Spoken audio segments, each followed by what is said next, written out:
Hello, welcome to Converging Dialogues. This is Xavier Bonilla.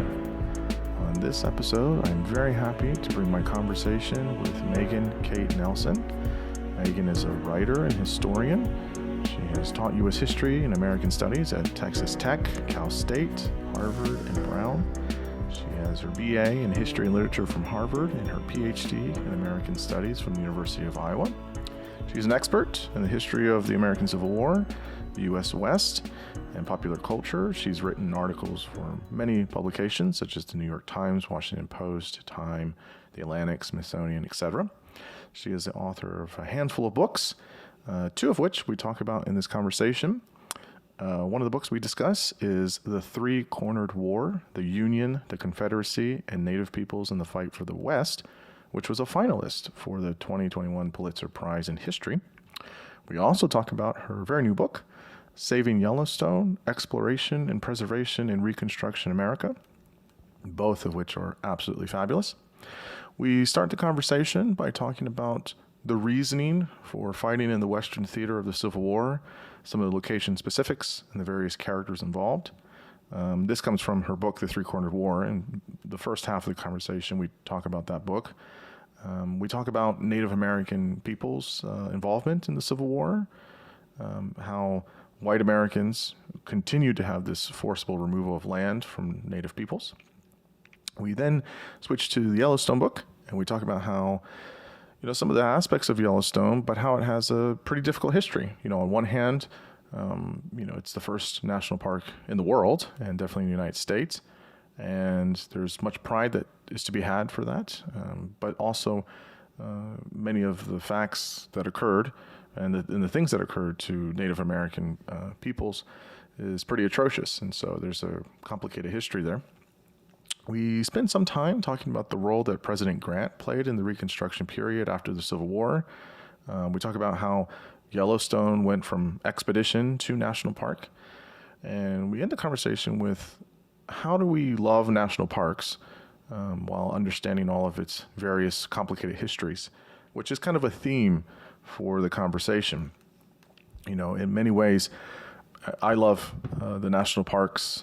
Many people do. It's great to get out there and camp and hike and fish and do many, many wonderful things and really have a good history of the United States. But at the same time, we have to understand that many of these places were taken from various tribes very violently, and they have a complicated history. And so I think it's important to understand the tough histories, and that we can appreciate many things, but then also have some, understanding and respect for how it occurred, and to keep that in mind when we're trying to enjoy some of these places for all Americans. I absolutely loved talking with Megan. She's such a delight to talk to. She has such a nice spirit about her. She's a brilliant writer, great conversationalist. And so now I bring you Megan Kate Nelson.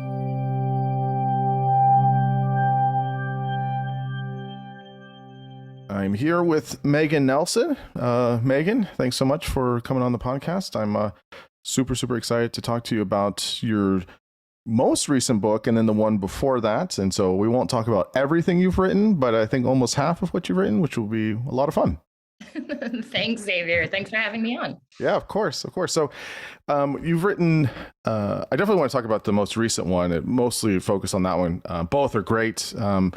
But the most recent is Saving Yellowstone, which is a super awesome book. And the one prior to that, which we can start with, is The Three-Cornered War, which was, both are great, but The Three-Cornered War was one of those things where I was like, how did she write this? There's so much information in there. And I was really impressed. I was like, wow, this is a lot of material. And you wrote it very seamlessly in I think 250 pages or whatever. So it was super incredible. So anyways, yeah, great stuff. So before we get into it, just tell people who you are and what you do and some of the more recent books you've written. Sure. I am Megan Kate Nelson. I am a writer and historian. I grew up in Colorado, but I live outside Boston now. And I started my career writing about interesting and weird environments in the southeast, swamps and ruins. And then I turned back west and I came home to do a bunch of research for the most recent two books, Three Cornered War and Saving Yellowstone. Three Cornered takes place mostly in New Mexico, although there is some Colorado and Arizona, California, and Texas material in there too. And then Saving Yellowstone takes place in, of course, Yellowstone Basin, but also in Washington, D.C. and Philadelphia and Spartanburg, South Carolina. So yeah, research taking me to a lot of different places over the course of my career. Is it just an interest for you in out west, or is it maybe because that's kind of your neck of the woods, or what drove you to write these books that are mostly in the kind of the same region, the kind of mountain region, or maybe Southwest region, or whatever? Is it just an interest, or what is it that specifically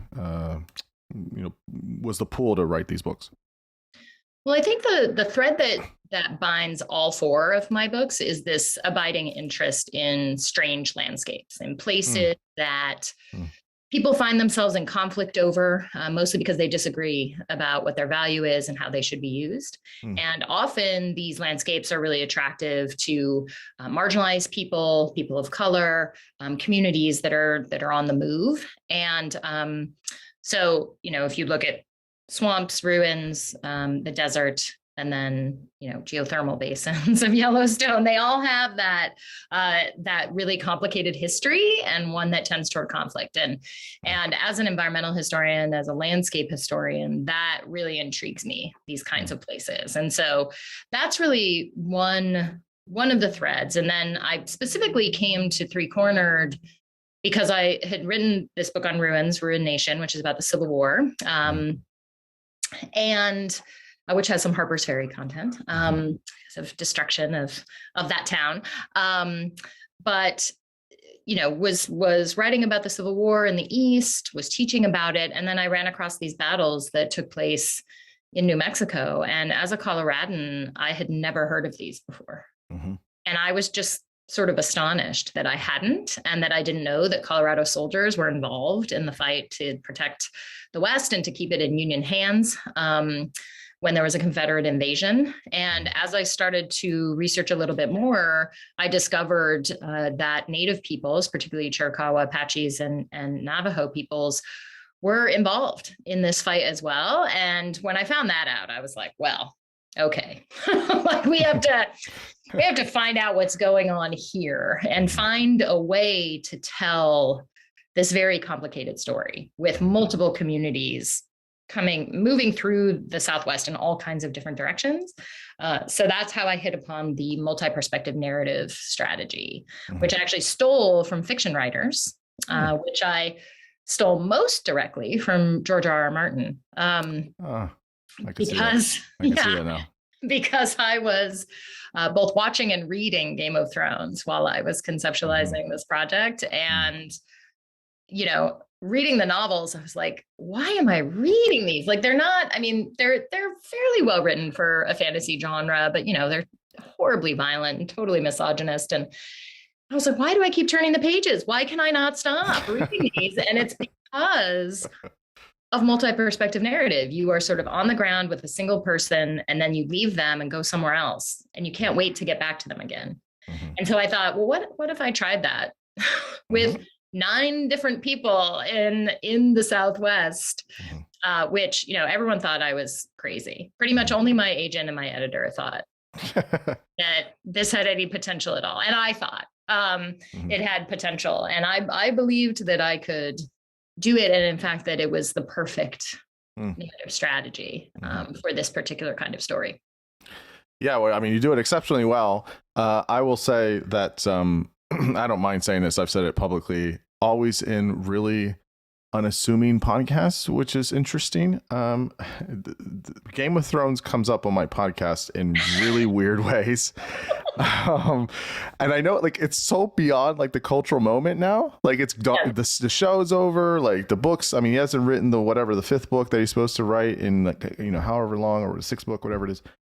But it still keeps coming up, which is interesting. So yeah, you do a much better job than he does. I actually don't think he's a good writer. I think he's okay.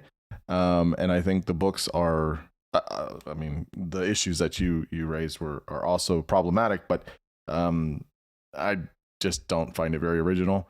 I think half of it's a ripoff of Lord of the Rings and other fantasy writers, and I'm not a big fan of the writing, to be honest. The show was okay. I actually thought it was better. I mean, the first season was good and the first book's good, but I actually thought it was better when they kind of deviated from the books because it was more streamlined and it was better.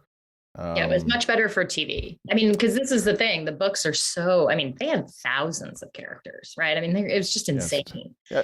And I feel like he got lost in world building. And I was like, oh, that's fine. There's an element of that, but it just, I need the central people, and I don't want to read somebody's story and then not see it for 260 pages later. It's like, right. It has to be a little faster than that. And that was the challenge too, was how to introduce all of these individuals and not have each chapter sound the same. And then also to interweave their stories so that the chronology makes sense. And then there are 3 chapters in the book where multiple characters come together, and those are all battle chapters. So Valverde, Glorieta, and Sei have multiple characters, and you're seeing things from all of their points of view.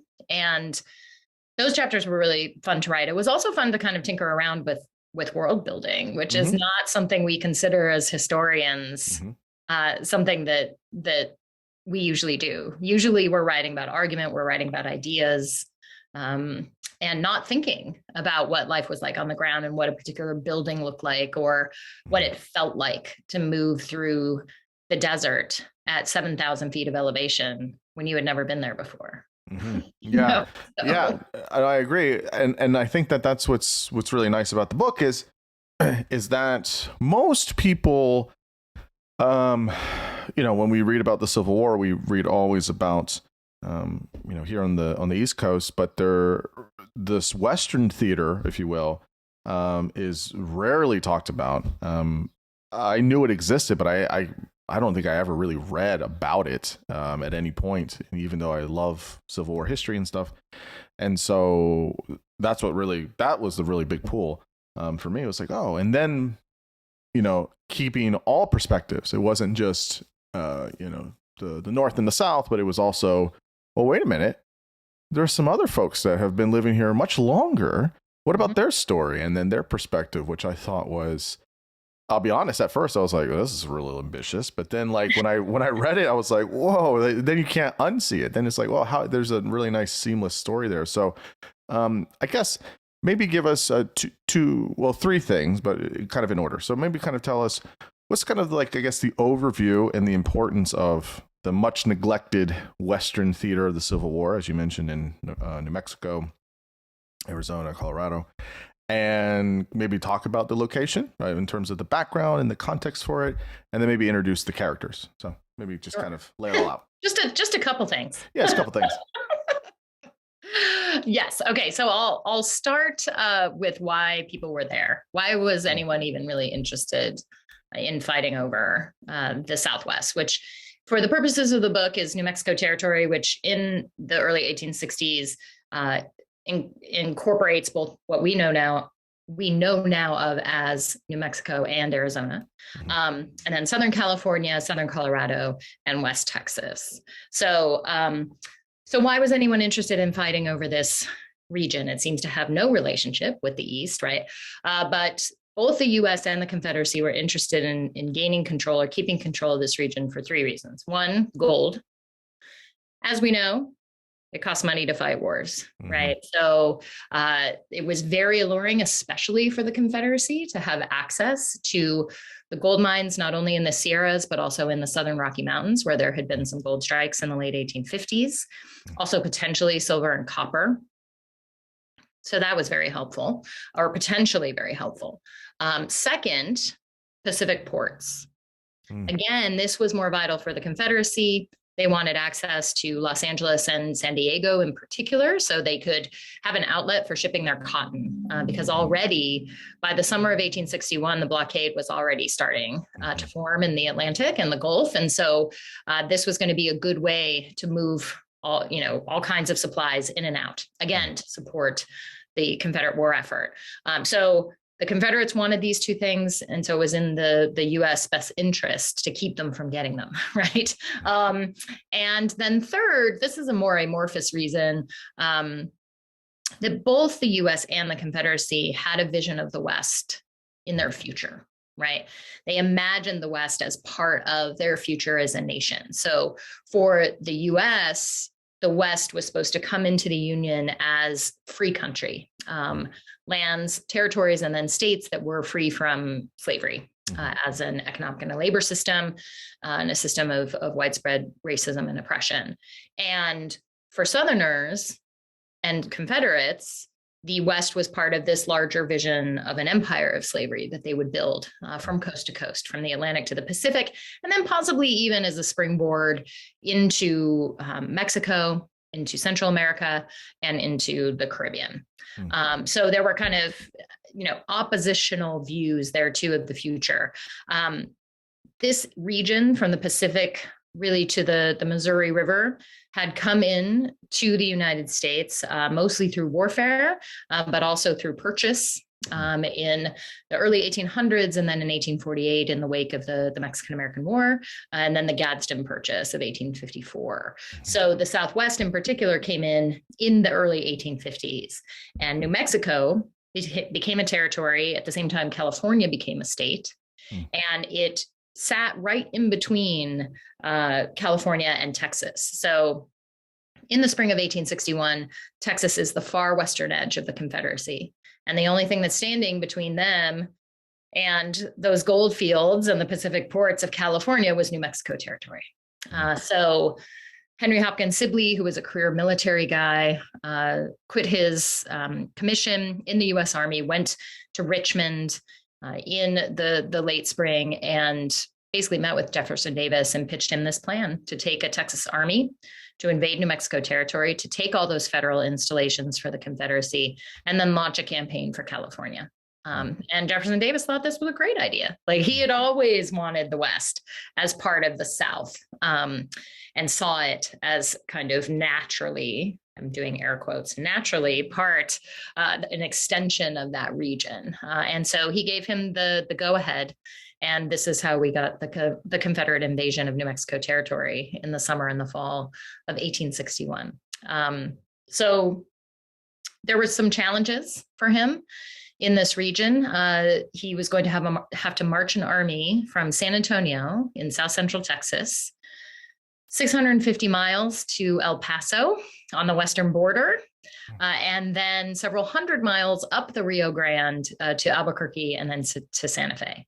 And he thought maybe even of going even farther up to Colorado. And Sibley's plan was to subsist his army on the road, to basically cut themselves off from any kind of supply chain and just move along with their own cattle herd, a huge wagon train. And then he really firmly believed that the Hispanos of New Mexico territory would throw in with the Confederacy, that they had been forced into the Union, had not become citizens by choice, and so that they would be kind of anti-federal government. He was wrong in that assumption. The vast majority of Hispanos threw in with the United States. And this really was the beginning of the unraveling of his plan, because if you have ever moved through West Texas and southern New Mexico, you know that landscape is very unforgiving. I was going to say, I don't know if I'd want to drive through that again. I've driven through it once. It's a tough landscape. I mean, it's dry. and even hot. now, a lot of distance between towns. And if you break down, I mean, even with our cars and our air conditioning, if you break down at a particularly bad weather moment in the Southwest, you are quite vulnerable. And your body is not going to last long kind of out in the desert without food or water. So this is a theater of the war that is far away from the eastern centers of command. That's important because what we see in this region is military commanders just doing whatever they want. They are not asking for permission. They just act and then they inform. And then it's also a theater of the war that is unlike any other in the conflict in that it's a high desert. It is high in elevation, it is arid, and there is not the kind of forage and food on the ground as there is in the East, as there is in Maryland. Lee could subsist his army marching north because Maryland had so much good stuff for him along the way, right? So right. That was not the case in New Mexico territory for Sibley, and then the guy who was on the kind of front end, the leading edge of his invasion, John Baylor. And there's also a change in temperature too, right? Because it gets very cold at night and very hot in the day, and this is very drastic in different parts of the year as well. So I mean, there's all the elements, all the conditions are, even now with modern technology and stuff, it's still tough if you're out there just kind of roughing it. So if you're thinking back 150 plus years ago, it was and people, it was still not as developed, and people weren't familiar with the terrain.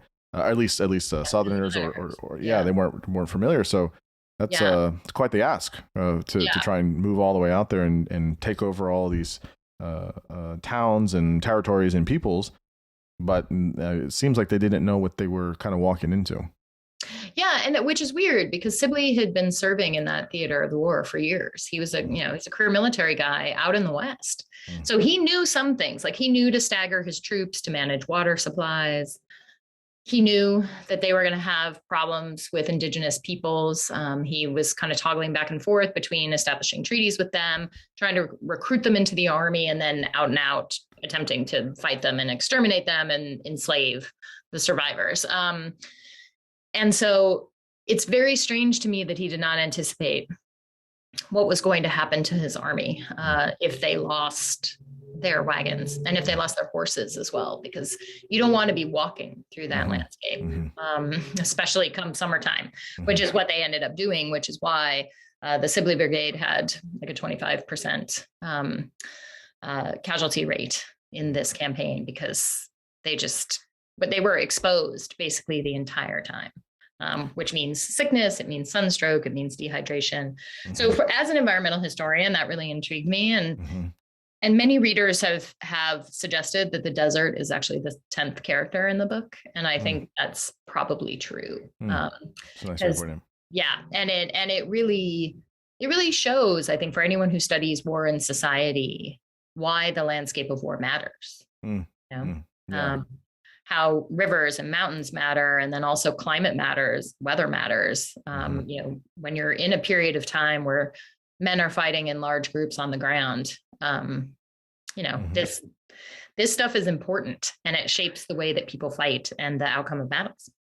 Yeah, I mean, maybe more recently for listeners is, Russia and Afghanistan, where it's just like, or US and Vietnam, where it's just like, yikes, not enough planning can help people understand a terrain that's not theirs, and where it's, they don't know it that well, even if they think they do, and that can be kind of the wild card. And so it sounds like a little bit here as well with the South that or the Confederacy, is that there was also a lot of variables there.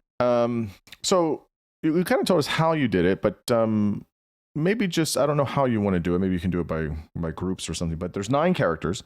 Yes. So tell us why 9 and why these folks in particular, and just kind of give us the kind of, you don't have to go through one by one, but just kind of the kind of general overview of the players involved in this theater. Sure. So I'll group them together. So coming with the Confederates in their invasion of New Mexico territory were John Baylor, who was a Texan. His family emigrated in the 1840s to Texas. He was a rancher, a politician, a profound racist, an Indian hater. He was extremely volatile, but he was a very good commander of men. He was super charismatic, and he ended up leading a substantial cavalry force from San Antonio to El Paso in the summer of 1861 in advance of Sibley's troops. And he ended up there in El Paso, kind of waiting for Sibley to arrive, and then took number of actions that shaped the course of the war. With Sibley was Bill Davidson, who was a kind of rank and file private. He was a lawyer. He did not own slaves, but he was very much a proponent of the Confederate cause. He was invested in it, and he believed in the fight to take the West as part of this larger Confederate effort to establish itself as a nation. So readers kind of follow Davidson as that army moves west and then up the Rio Grande, fights at Glorieta, comes back down and has their disastrous retreat, and then ultimately leaves. Fighting against him, or kind of engaging with him on the ground on the U.S. side, was Alonzo Ickes, who was a gold miner who came from Iowa to Colorado during the Colorado Gold Rush of 1858-59. And he fought Davidson directly at Valverde. And then as Davidson kind of moved north to take Albuquerque and Santa Fe, in the wake of that victory, the Southern victory at Valverde, Ickes and his group kind of stayed back with another one of the U.S. soldiers in the book, Kit Carson, who, readers are probably familiar with most as a U.S. West kind of Indian scout and famous figure in dime novels. But he was a U.S. Army colonel and had come to the West as a young man from Kentucky, and was sort of beloved by his ultimate future commander, James Henry Carleton, who was initially posted in California and came in with a whole different set of troops called the California Column, making his own long march from Los Angeles to the Rio Grande in the spring and summer of 1862. And also on the northern side are two civilians who I found very interesting. One was Louisa Canby, who was the wife of the initial commander of the Department of New Mexico, ERS Canby, who most Civil War historians refer to as Edward, but she called him Richard, which is his middle name. So I refer to him as Richard in the book because you're seeing him from her point of view. But she gives you the kind of civilian sort of vantage point on the ground in Santa Fe. When the rest of the U.S. Army withdrew in the face of oncoming Confederates, she stayed. And in the wake of the Battle of Glorieta, gained a reputation among the Confederates as the Angel of Santa Fe. So she helped wounded soldiers. She designed this whole wagon contraption to bring them back, wounded soldiers back from the battlefield. So she's giving you a real sense not only of this interesting population of army wives who are moving with their husbands kind of through the region during this period, but also civilian life on the ground in Santa Fe. As is John Clark, who is the U.S. Surveyor General of New Mexico Territory during this period from 1861 to 1868, which is the full time span of the book. And he has a very interesting role to play because he's really the Republican Party's and the Lincoln administration's kind of man on the ground in Santa Fe. And he surveys plots of land. He helps to really translate the potential of the Southwest for the federal government and is reporting to them, and is a supporter of the U.S. campaign against indigenous peoples. There are two indigenous people in the book, and through them, readers really see what was happening with Chiricahua Apaches in the south and Navajos in the north. Mangus Coloradus was the 70-year-old chief of the Chiricahua Apaches. Still astonishing to me that he lived that long during this era of disease transmission and constant warfare. I mean, he was fighting Spanish. He was fighting kind of Spanish, then Mexican enemies. He was fighting other indigenous peoples, and then ultimately he was fighting Americans. And he somehow survived all of those fights until his final tangle with U.S. troops in January of 1863, when U.S. troops killed him kind of in cold blood while he was incarcerated in southern Arizona. And that sparks the Apache Wars of the 1870s, or late 1860s, 70s, and 80s. And then, giving readers the Navajo perspective is Juanita, who is a teenager at the beginning of the war. She is one of the wives of Manuelito, one of the headmen of the Navajo.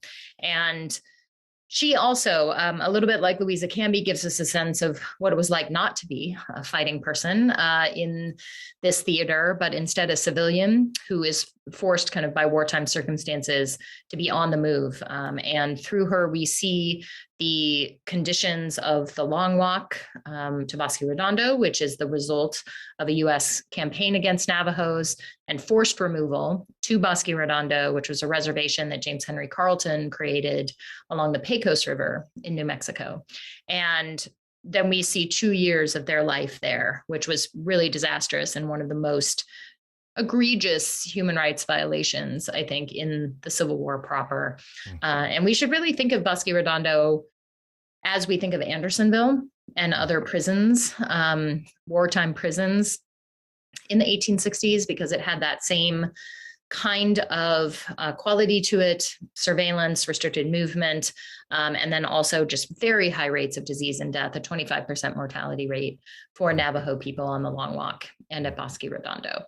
So the story of the Civil War West really kind of ends with Juanita's perspective as the Navajos negotiate their way out of Bosque Redondo in 1868. And it's kind of a bittersweet victory for them. They are able to go back to their homeland, but they have to accept reservation life, and they have to accept federal intervention in their way of life from that point forward.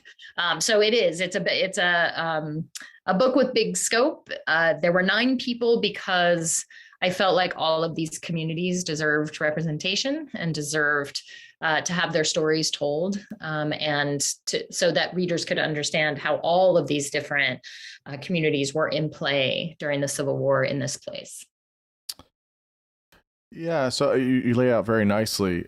I guess where I want to emphasize here a little bit is, because I think this will probably bridge us to the Yellowstone book as well. Mm-hmm. I think a lot of people know the history of, they know, well, maybe not entirely the Western theater of the Civil War, but most people know. I mean, you learn in school, you learn, elsewhere, the story of the Civil War, North and South, okay. I think most people, maybe not, but it's become more, I think, mainstream of some of the reasons for the Civil War. It's actually quite complicated. There's the economic angle, there's the slavery angle. But I guess the question I have here is,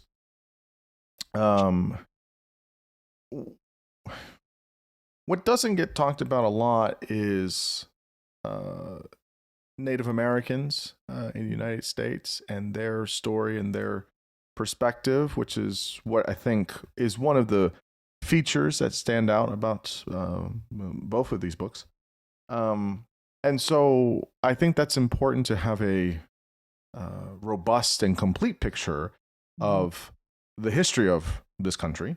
Many times it's kind of like, yeah, that they were around or stuff happens, but we don't ever really talk about it. And we don't talk about not only did things happen, but their different tribes and different peoples were involved in some of these things. And I guess one general question I have, and of course this is probably going to vary from different people groups, Native people groups, but I guess what was the kind of stance or attitude, I guess for some, where they were sympathetic towards the Union in the North, or were they more of just like, both the North and the South are fighting out on land that they've stolen from us, or in certain parts, and we don't care about any of them. We have our tribe, and we have conflict with other tribes, and so we're not taking sides here. Or is it a story of kind of like some alliances, no alliances, mostly animosity, indifference? What, I guess, can we say about that perspective? And again, this might vary based on tribes, but what can we generally say about various Native American tribes' view of kind of the Civil War and or their involvement in it? I'm going to do the frustrating historical thing and say all of those things. Yeah, that's fair. That's fair. I don't mind. That's a fine answer. I like that answer. Yeah, I mean, I feel like we're always, we always get dinged for being like, well, it's complicated. And everyone's like, just give us a straight answer. That's fine. Complicated. That's a fine answer. Yeah, I mean, I think you see a huge range of interactions with US soldiers and Confederate soldiers. You see a range of reactions, whether it be diplomacy or outright violence or raiding or just lack of action, ignoring, withdrawing. Lots of different strategies there, because again, for every band and for every tribal nation made up of those bands, the experience is different. And this is why we need, I'm going to interrupt myself. There was not one kind of quote unquote Native America, right? Just made up of hundreds and thousands of different peoples. And so this is why we so desperately need so many more studies of individual bands, individual nations in these moments, to understand the broad sweep and that rich context and rich diversity of experience. Because there were some Native groups who had no contact with US or Confederate soldiers, had no idea there was a white man's war even going on in any part of the United States. Then you have tribes like the Odom, which are now in the time were referred to as the Pima and the Maricopa peoples. They establish a trade alliance and a kind of contract to act as the U.S. Army's quartermasters when Carleton comes through their homeland, which is in kind of central Arizona, northwest of Tucson. And so that was a very productive relationship for them. And they had this relationship with the U.S. Army.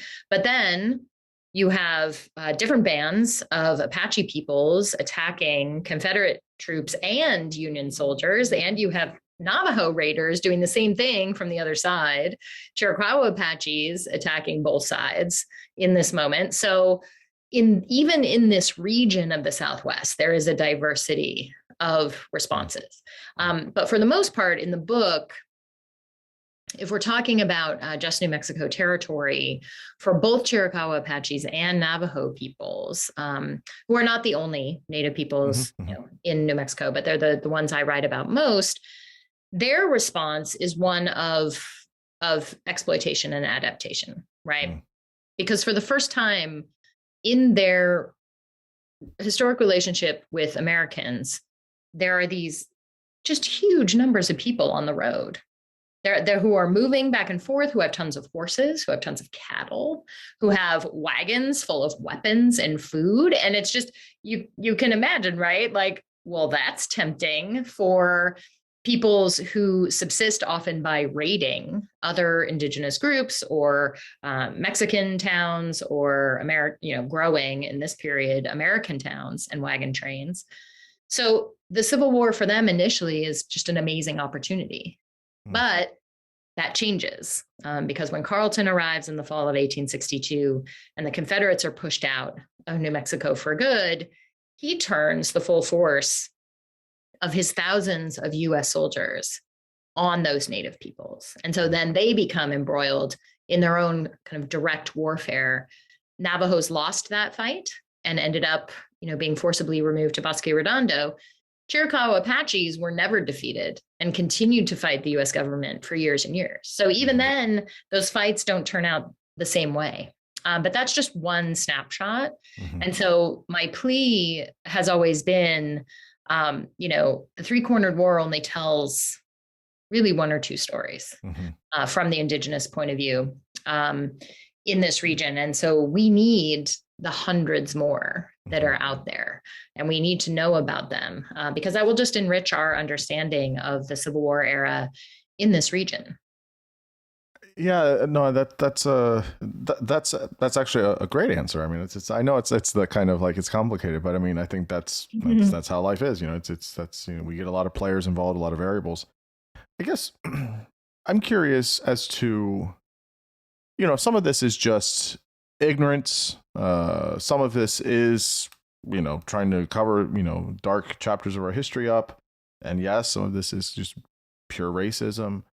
But what is the I guess the Steelman version of the argument for taking over native people's land? And is it just if we take a global scale, people come and they invade lands, and whoever wins and they get the land? That's how it goes. Like, is that like the best version, quote unquote, of, hey, you're going to have some losers, and, they came out on the wrong end of it, and, that's just how the story is? Or, how do people, is that a kind of a version of that? How do people sit with that? I mean, it's quite obvious the genocidal atrocities that, many settlers and like at that point, the United States it's its own country, but they continued to do this, in the beginning and continuously so into the 19th century. How do we understand this best? How do we sit with this? What do people say about how this part of the story happens? Mm-hmm. How do we think about this accurately and fairly, I guess? Mm-hmm. Well, and the history of European and then American perceptions of indigenous land ownership and sovereignty obviously is very long. Mm-hmm. And also complicated, mm-hmm. and depending on where you were. But in general, European migrants to North America didn't know what they were going to find. And when they found indigenous peoples, they had such a profoundly different understanding of what land meant, and how to use land. Most indigenous peoples, land is in the collective. You use it to sustain yourself. There was often a lot of mobility, not central towns devoted to agriculture, although there was some agriculture supported by hunting and fishing, especially in the eastern United States. And so Europeans just did not understand by this point that, by the early 17th century, when they first arrived in North America, they just didn't understand that way of constructing land use. And they believed it to be inferior. And they believed that their idea of individual land ownership and parceling up pieces of land to ranch or to farm, and fencing it off and, creating maps that would delineate boundaries, they believed that that was the right way to apportion land. And initially, they didn't really have the power in early America. Indigenous peoples had the power because they had the numbers, and they understood the environment. But at a certain point, a couple generations in, that changed. And so the whole attitude became initially, okay, well, these indigenous people are here, we'll just keep pushing them. So we'll keep taking their land and pushing them to the west. And then by 1830, that becomes crystallized into a kind of reservation system and a removal policy under Jackson. Mm-hmm. But there's still this idea that indigenous peoples can coexist with Americans as long as they are separate and away, right? But then Americans begin to think about land as a central component, not only of the American dream, but also manifest destiny. Which really emerges as a strong American ideology in the 1840s and 50s, right, just as this land is coming into the Union in the wake of the Mexican-American War. So all of that combined is moving toward a conviction among white Americans by this time period that Native peoples have no right to the land. They have no right to defend that land. And that white Americans were the ones who had the right to the land and could forcibly take it. And the US government and the US Army would back them in that play.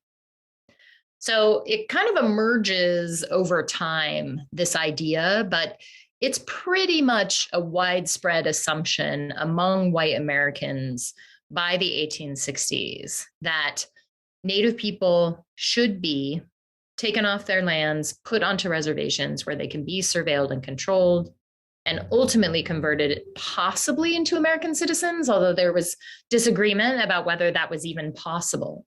But there was a notion that they definitely were not American citizens, especially if they were not on reservations, which is an idea that gets enshrined in the 14th Amendment, which defines citizenship for Americans. And they believe that the land is theirs for the taking. And again, initially, there's an idea that, okay, we're going to force them to move, but we'll make a treaty. We'll actually negotiate with them about where that reservation is going to be. We will feel a sense of responsibility to give them rations and all of this. Establishes a kind of legal relationship with Indigenous peoples. But in 1871, the US Congress inserts a rider into an Indian appropriations bill that basically cuts off all treaty making. And the federal government says, we'll honor the treaties we've made in the past, but we're not going to make any in the future, which means they basically would no longer recognize Native sovereignty. They would no longer recognize their right to have any kinds of lands. And that changes the whole aspect and kind of drives the US into what we usually think of as the Indian War period of the late 1870s and 1880s. So this is very, very, very helpful the way you lay it out. It's hard to hear this because obviously it's a fact. This is the history, but it's a very hard. I've had conversations like about the United States with people, fellow citizens, and then people when I've traveled, and there's many issues with the United States in our history, just like there is with every country. But this is to me. I mean, obviously slavery is an atrocity and it has been, and the ripple effects we still see of that today, obviously. But to me, the way in which we handled folks that had, peoples, nations that were already here, and how we just totally decimated them,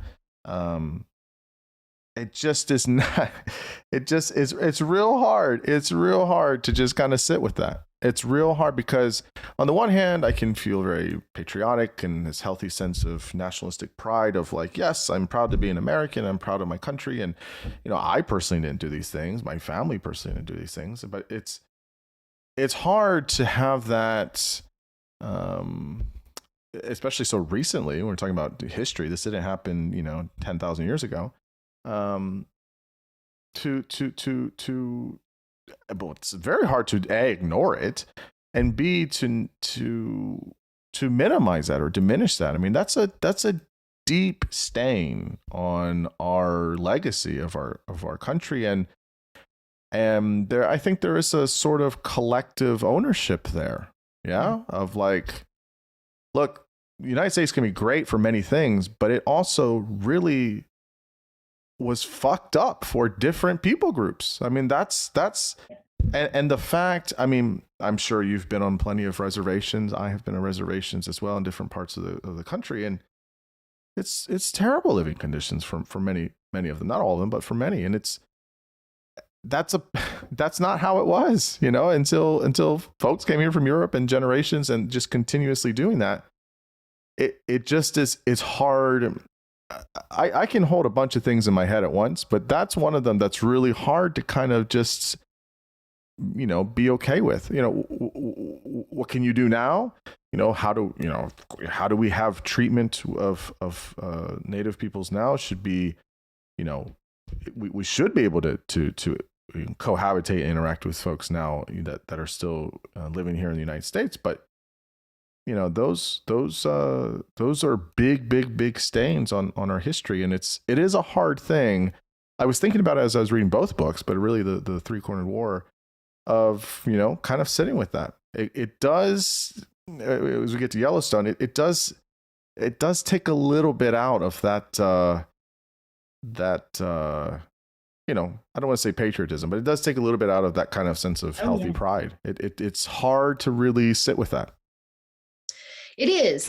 It's a challenge. And I think it should be a challenge, right? I mean, we should be kind of upset by it.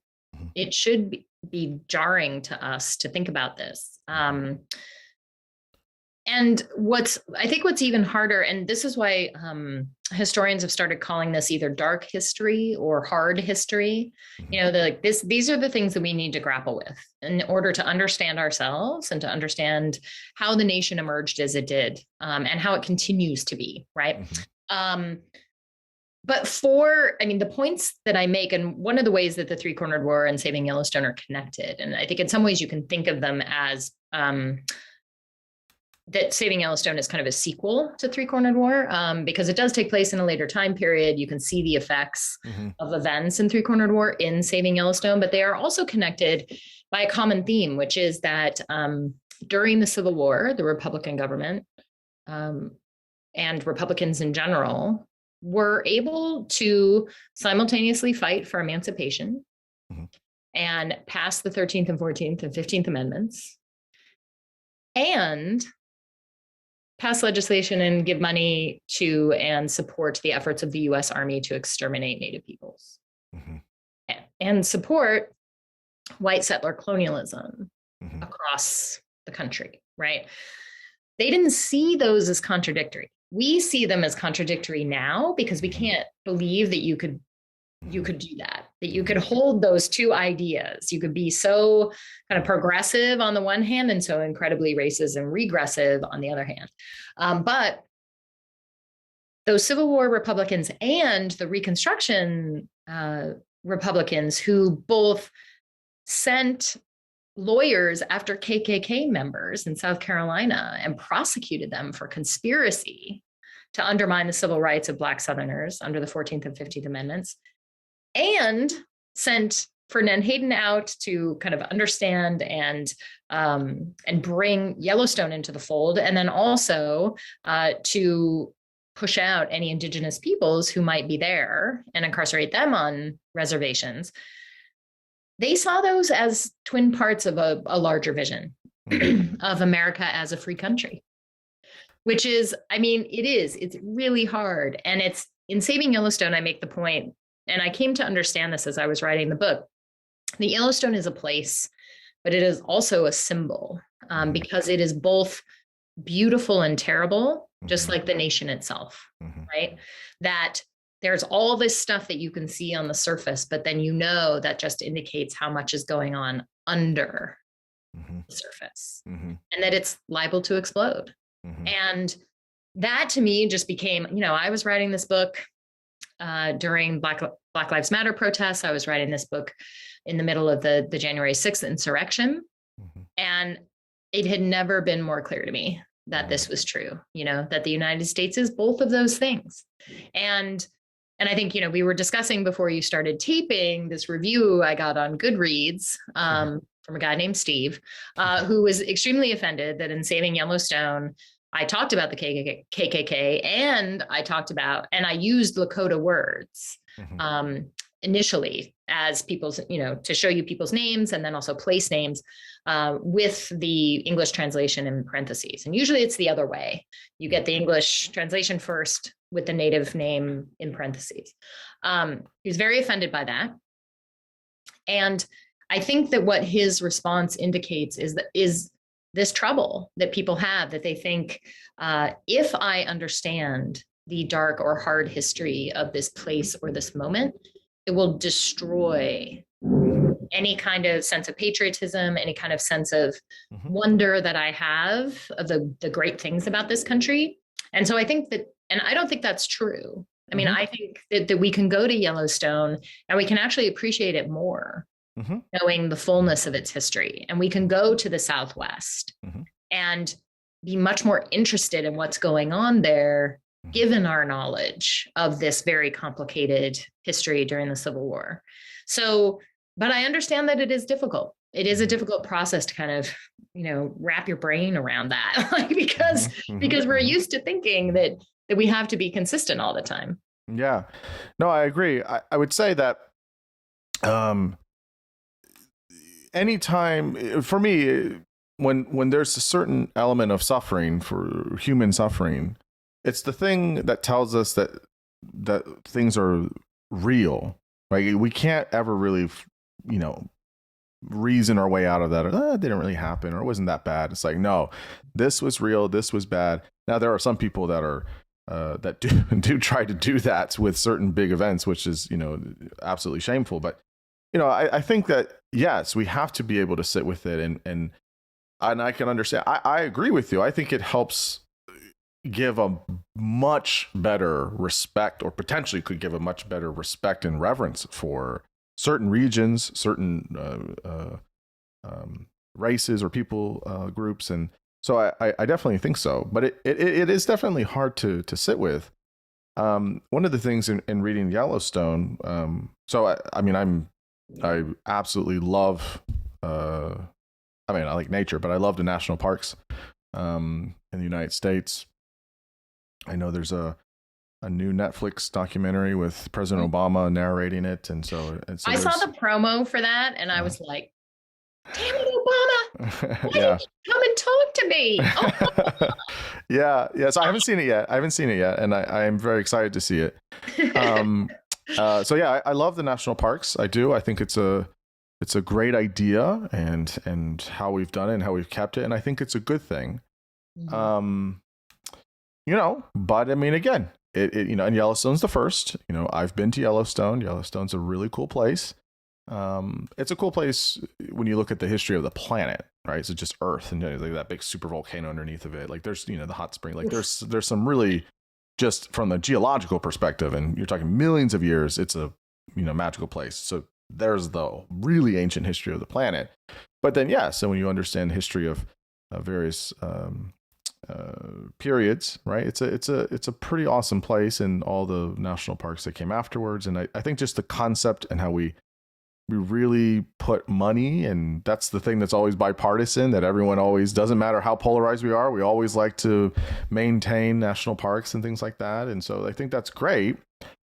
But I agree. I think it's hard I think we should hear more about the harder parts of some of the histories of these places. And I think everyone's going to have their own journey, but it has to say, look, that happens. Like, you can't ignore or minimize that some of these things happened, but it doesn't mean that you can't also appreciate, the land that we now share, whether it's volitionally or not. But I think that's an important thing. So when I was reading the book, so I'm a big U.S. Grant fan. I'm a big fan. I really, really like him a lot.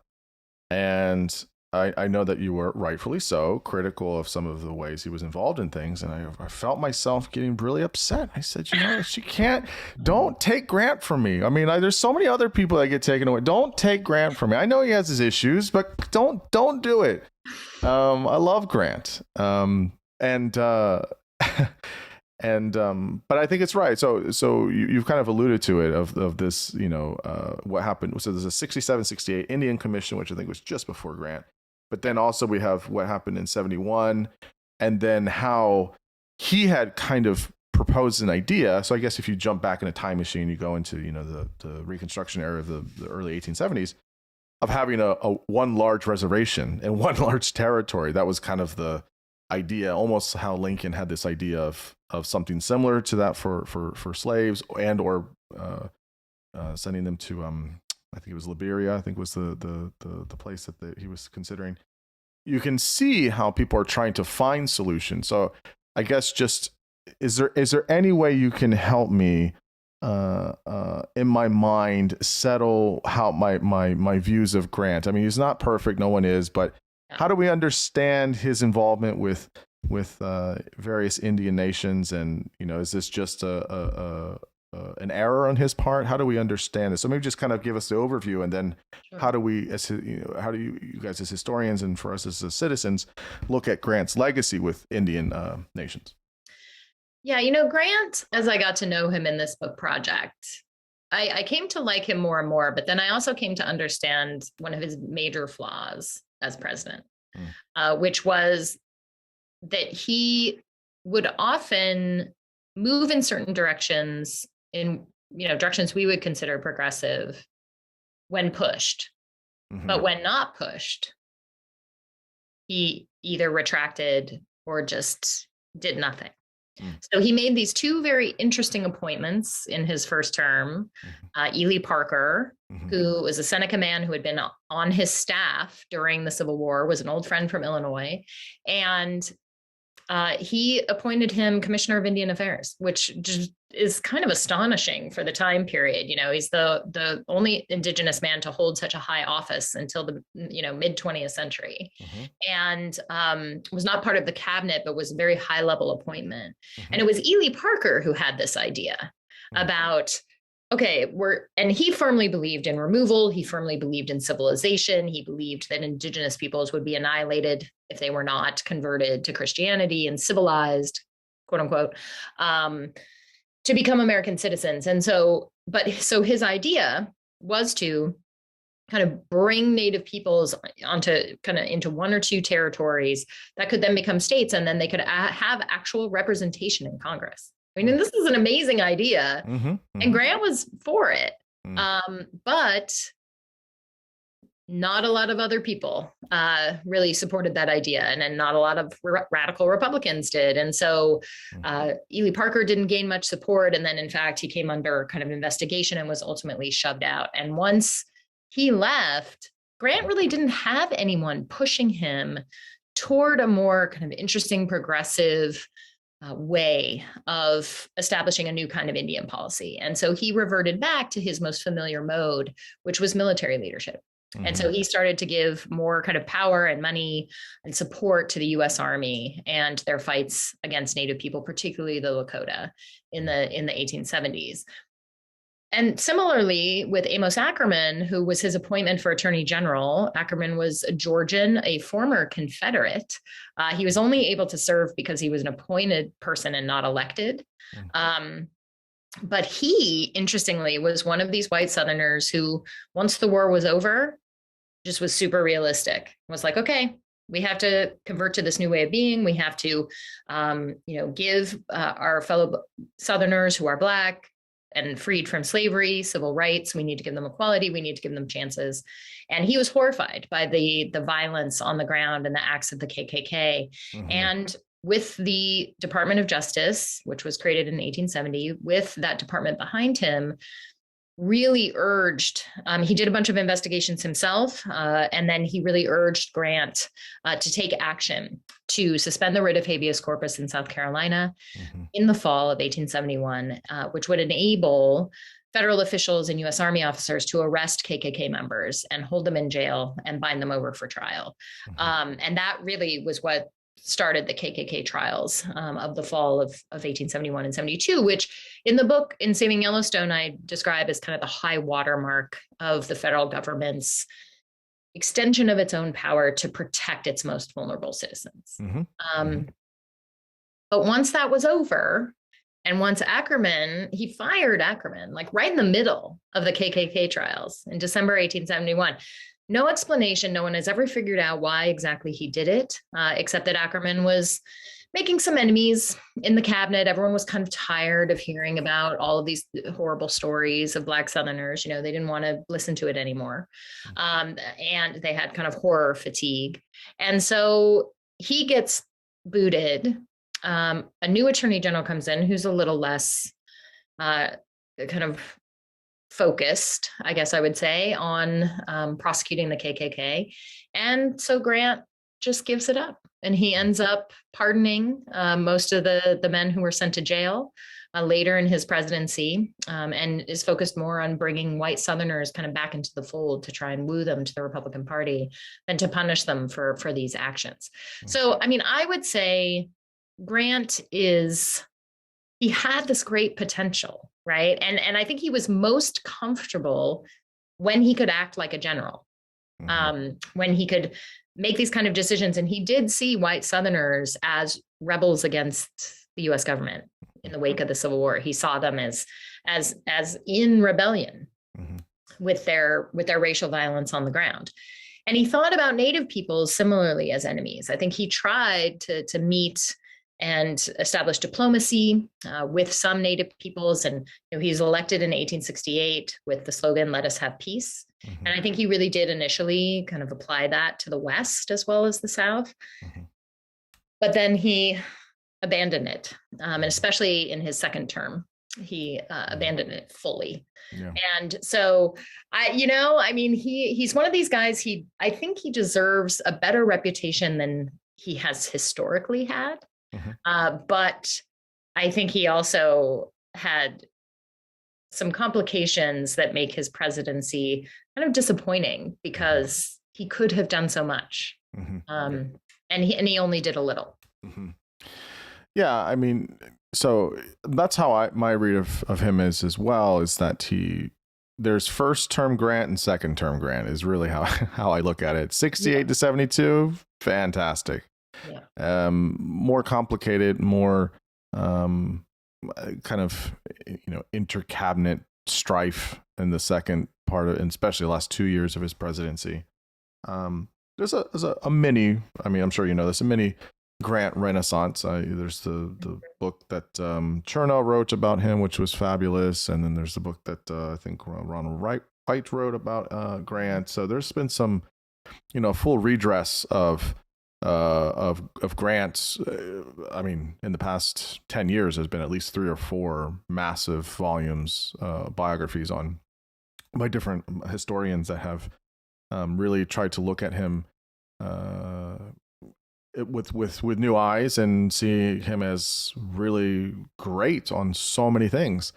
But usually my understanding is the second term is is where there's not enough there's not enough legs on the administration. It just starts to get kind of bogged down in a bunch of stuff, and it's just very frustrating. So, but I think a lot of the more recent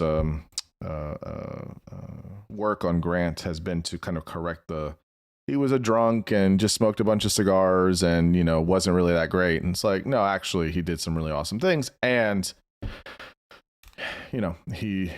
I agree with you. There's a lot of potential that just kind of was left hanging. It just didn't get all the way, which it should have. And I know Frederick Douglass pushed him on a lot of things as well, and just never came to fruition, unfortunately. And there's the whole end of his life where writing his memoirs to basically not be homeless. So he's a very interesting person, very interesting story.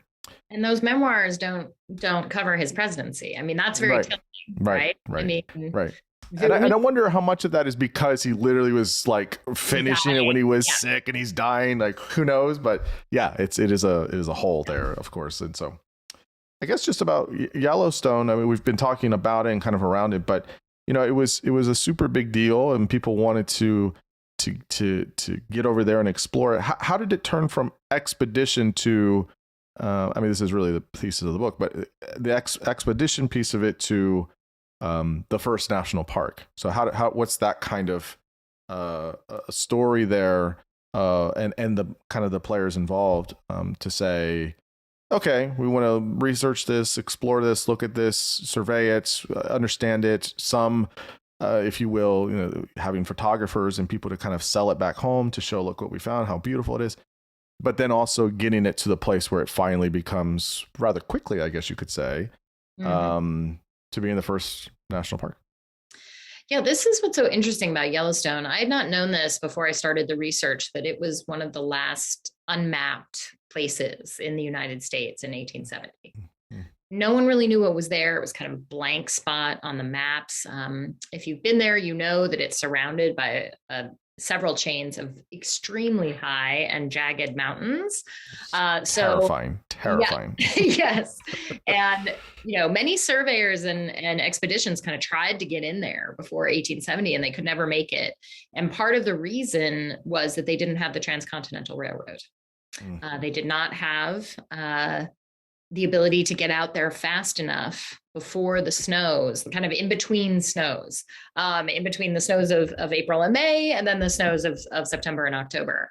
And so I don't think it's a coincidence that the first major expedition occurred, 2 years after the completion of the Transcontinental Railroad, because Ferdinand Hayden, who led the first scientific expedition, took that train with his team of scientists and kind of support people.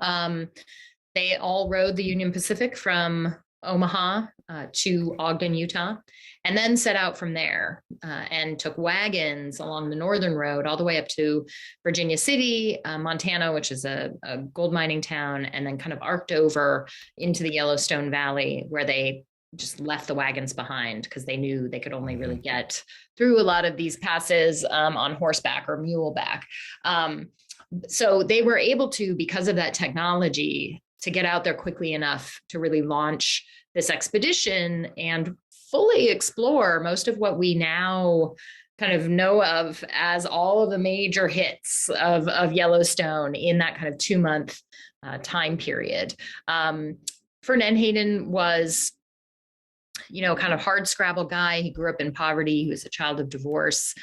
He found his way to Oberlin as a college student, which is where he found his interest in science and some mentorship, and discovered pretty quickly that he was a very good collector of fossils, which in this period and still today are a major specimen source for dating the earth and discovering kind of how it evolved. And so he thought at first that he could make a living as a fossil collector, selling specimens to scientists, and then was like, actually, no, that's not going to work. So then started to attach himself to surveys, then ended up leading surveys in the late 1860s as a civilian.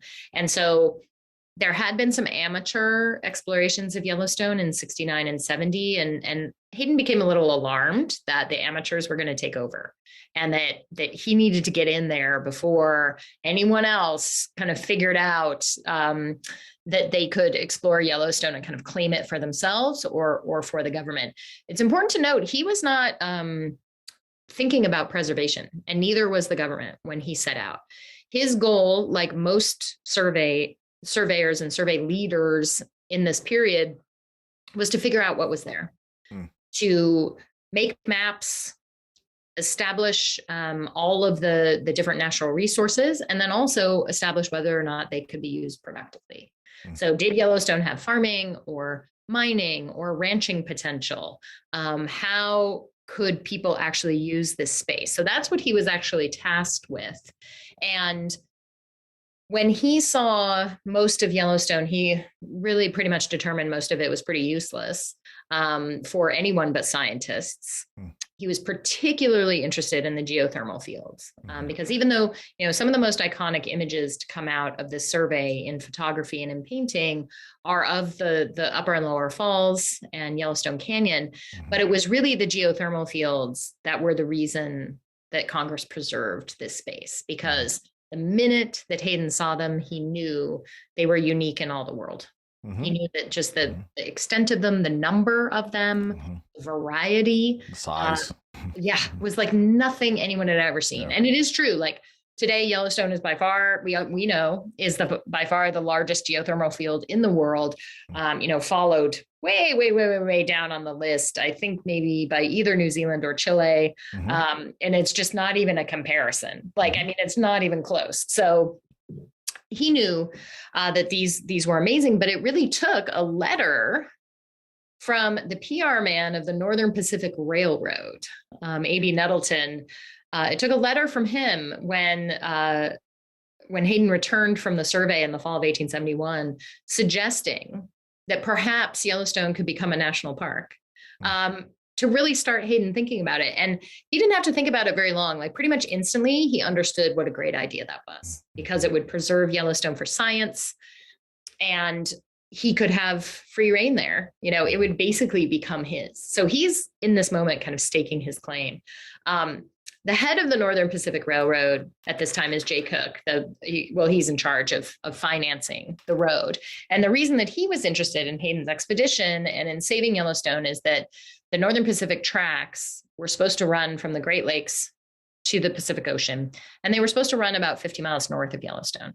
And so Cook thought this would be a great way to advertise the railroad, that he could bring tourists there, and that tourists would become migrants and they would buy land and along the railroad and create towns, and that would just help the railroad flourish. And so that was his big project. So he was staking his claim to Yellowstone in this moment as well, kind of through the Northern Pacific. Of course, Cook did not anticipate that he was going to get so much pushback from the Lakota people under the command of Tatanka Iyatake, Sitting Bull, who was the leader of the Hunkpapa Lakota, whose homeland stretched between the Missouri River and the Yellowstone Basin. And they were having none of these surveyors.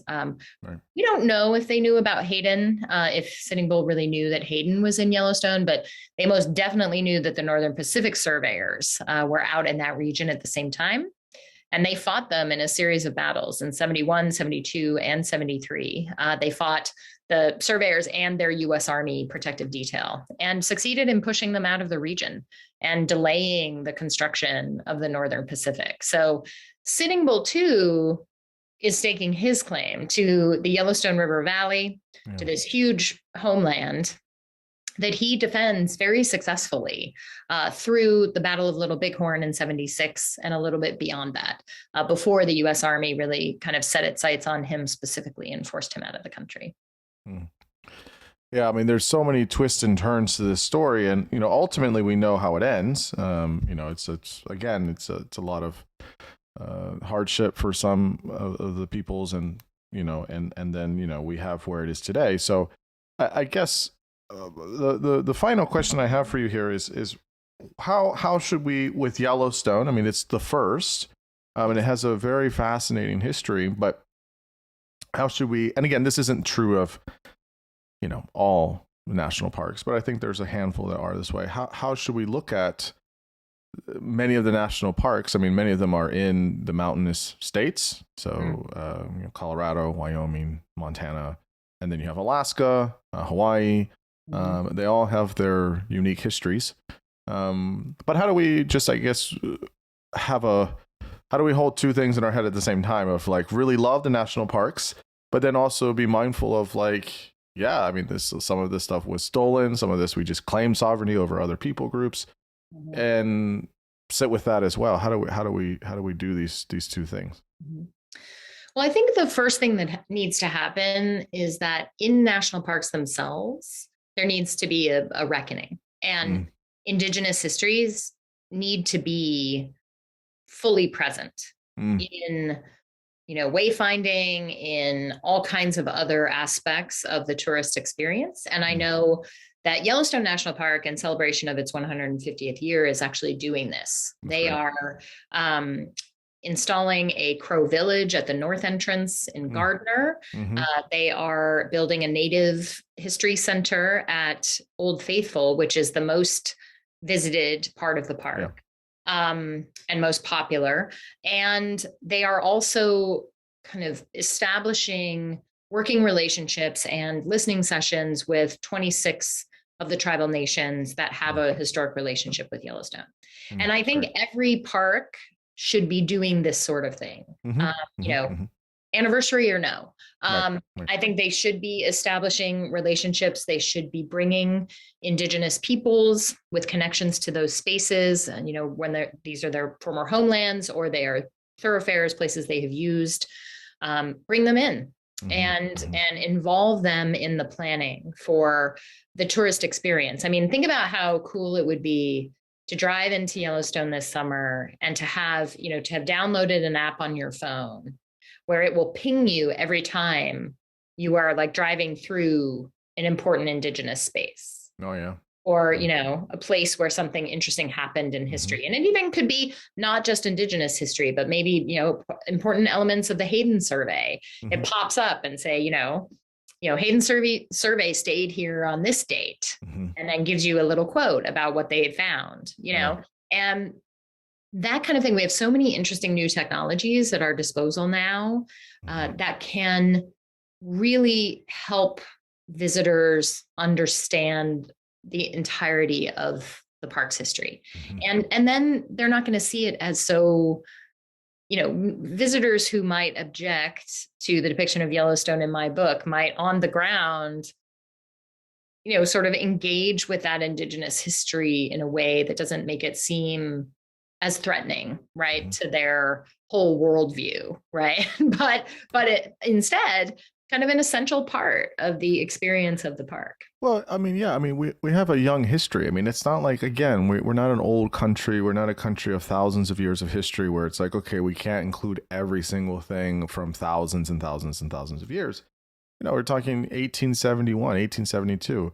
It absolutely is a part of the history. It absolutely did happen. And it's, you know, it should be included. It should be detailed, not in replace of other things, kind of what you're saying, but it should be at least added there as well. I mean, I don't see what's problematic about that, especially if it's something that happened. Right. So yeah, I'm fully with you. I mean, again, as I said, I've been to Yellowstone. I've been to the first ring and the second ring, and then go all the way down to the Tetons, and you know, it's just gorgeous, and it's so awesome. Not my favorite, but it is one of my favorites. It's what is your favorite? Glacier takes I mean, that's East Glacier is something else. I mean, it's really, really magical in some ways. But Yellowstone was cool. You know, I know a lot of people go to Old Faithful. There are other places in the park that I found that were nicer, but Old Faithful is like a thing you got to see. You got to see it. But, you have to see it. You got to see it. I mean, an iconic thing. You have to kind of check it off. But what's your favorite part of the park? Is it what's the valley over there in the north? Is it Hayden Valley? Lamar Valley. Yeah, Lamar Valley. It was almost kind of an afterthought. We almost didn't do it, but we saw a sunset there. It was absolutely like, I feel like I was transported back in time. It was just absolutely marvelous. I mean, obviously the canyon is, you know, it's you know, you can put yourself back in that place of like people. I mean, they still close some of the roads during the winter. You just can't get through. I mean, it's absolutely, in many ways, even though it gets a lot of visitors, somewhat kind of untouched in some ways. Obviously all of the animals that are bison everywhere. So it's a cool place. I'll say, having been to Yellowstone, reading your book definitely like came alive much more because I had been there, so I could visualize a lot of these places. Oh, I know this. I know Gardner. I know these places. Oh, okay, I know these places. So that's super cool. But yeah, I mean, it's absolutely wonderful. So your two books, Three Cornered War and Saving Yellowstone, are out. I know Three Cornered War is in paperback. Where can people find your books, and where can people find you? They can find both the Three Cornered War and Saving Yellowstone wherever you buy books, however you would like to buy them, online or in brick and mortar indie bookstores and other bookstores, Barnes and Noble, etc.